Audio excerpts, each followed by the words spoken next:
Well, I want to thank Nate Tubbs and Doc Feuder for creating an opportunity for me just to say a brief word to you. We're going to make sure that we stay on schedule here. I want to read from Nehemiah 2, and I want to read a few verses there, starting at the 11th verse. So I came to Jerusalem and was there 3 days, and I arose in the night, I and some few men with me. Neither told I any man what my God had put in my heart to do at Jerusalem. Neither was there any beast with me, save the beast I rode upon. I went out by night, by the gate of the valley, even before the dragon well, to the dung port, viewed the walls of Jerusalem, which were broken down, and the gates thereof were consumed with fire. Then I went on to the gate of the fountain and to the king's pool, but there was no place for the beast that was under me to pass. Then I went up in the night by the brook and viewed the wall, turned back, entered by the gate of the valley, and so returned. And the rulers knew not whither I went or what I did. Neither had I as yet told it to the Jews, nor to the priests, nor to the nobles, to the rulers, nor to the rest that did the work.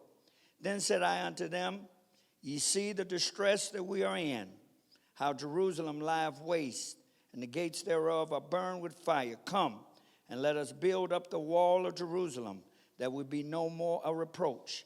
Then I told them of the hand of my God, which was good upon me, as also the king's words that he had spoken unto me. And they said, Let us rise up and build. So they strengthened their hands by this good work. I'm impressed to present for these next 11 minutes or so, making a territorial commitment. Look at somebody and say, we must make a territorial commitment. That's exactly what Nehemiah and those that were with him. I had my own personal night survey experience when I was a very young pastor, a younger pastor. And I was in a converted building on Madison and Kildare. And we were preparing for an outreach the next morning. And I chose to stay over because we were kind of watching the equipment. And but I camped out on the roof of our building at that time. And that's where I created a place for me to kind of get a little shut-eye. But that night experience has never left me. And I would say it gave me a territorial commitment. Because just as Nehemiah did, when I was on that roof at the 1 a.m., 2 a.m., 3 a.m. time, I was hearing the activity that was in the streets. If you know anything about Madison Street, just use your imagination. Madison and Kilbourne, 2 a.m., 3 a.m., 4 a.m., but it was activity like it was 12 noon in the day. And people were doing their thing, and it was a lot going on. And at that moment, the Lord spoke into my spirit, and he let me know exactly what I was assigned to do. One thing I've come to learn, that God matches your temperament with your territory. Look at somebody and say, God will match your temperament with your territory. Yeah, God will definitely handpick you for the territory that he wants you to have impact in. And what I want to help you to understand is in making a territorial commitment, it requires, number one, you have to value the land that you are to target. See, if the people and the land don't mean anything to you, you can't make a commitment to it. So they must be of value to you. Not only that, you must become personally invested. Yeah, you must pour in. It must even cost you some pain to be able to commit to what you are to do. And God will give you the capacity, because let me say this, and all of us that are in this room, we well know this. This is not a sprint. This is a marathon. Yeah, you have to get on this journey and you have to be prepared to make the territorial commitment. When you make a territorial commitment, two questions that you must answer. Number one, who put us where we are? You are not here because you had a bright idea. You are not here because you saw a need. You are here because God assigned you here. And you have to be able to answer that. And then you have to answer the question, why am I here? And God will begin to reveal. That's what all of these ministry partners are representing. That's what you understand with the 100 blocks, and what you understand with Night Church, and what you understand with Support the Surge. God will begin to help you to understand why you are here. Making a territorial commitment has to bring results. And one of the things God is using you to do is to bring a brighter future. Yeah, things ought to begin to get better as a result of our participation in our targeted areas. When I look at this, making a territorial commitment brings about the blessing of peace. That's what building blocks of peace is all about. We are touching and extending ourselves and ministries in all sorts of ways. Why? Because we are after peace. We want our children to be. Let me tell you something. I'm from this community.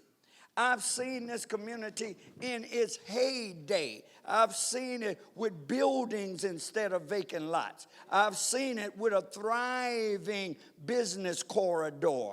I've been here. I was raised up here. And I remember we used to could play in the streets. And we didn't have to worry about being shot. Our parents would allow us to go to different places, into the parks, etc., and we didn't have to be guarded in so many words. But we have to recapture what we know it has been in the past. And as I'm beginning to come in, it's kind of hard for a preacher, that's my first close, yeah. We got to make a territorial commitment. And that territorial commitment will entitle you, and it will equip you to fulfill your assignment. What is that equipment? Number one, God will give you the knowledge.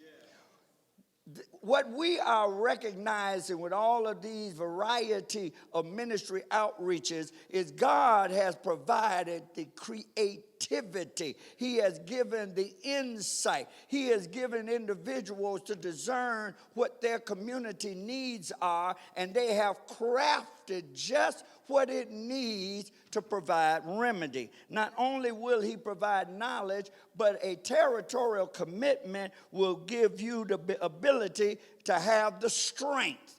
You'll have the capacity to hold up for whatever the period of time that this assignment is going to require.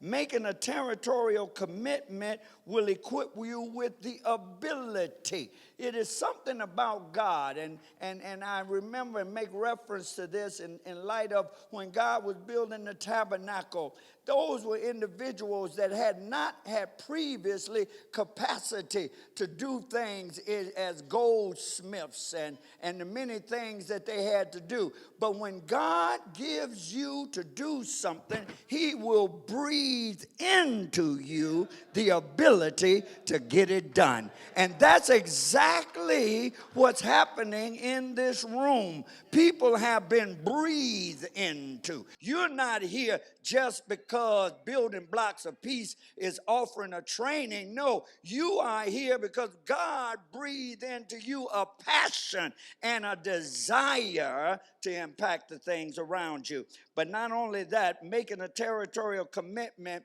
will provide you with the capacity. Resources begin to come.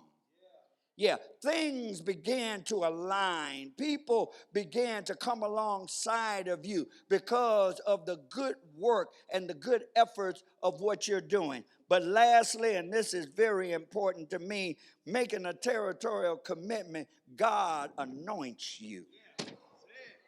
Yeah, you get anointed with the oil for peace. You get anointed with the oil for change, all right? And listen, just like when they poured the oil on the priest, it ran down from his head, down on his beard, down upon his gown, even down to the skirt. Let me tell you something. We are anointed for peace.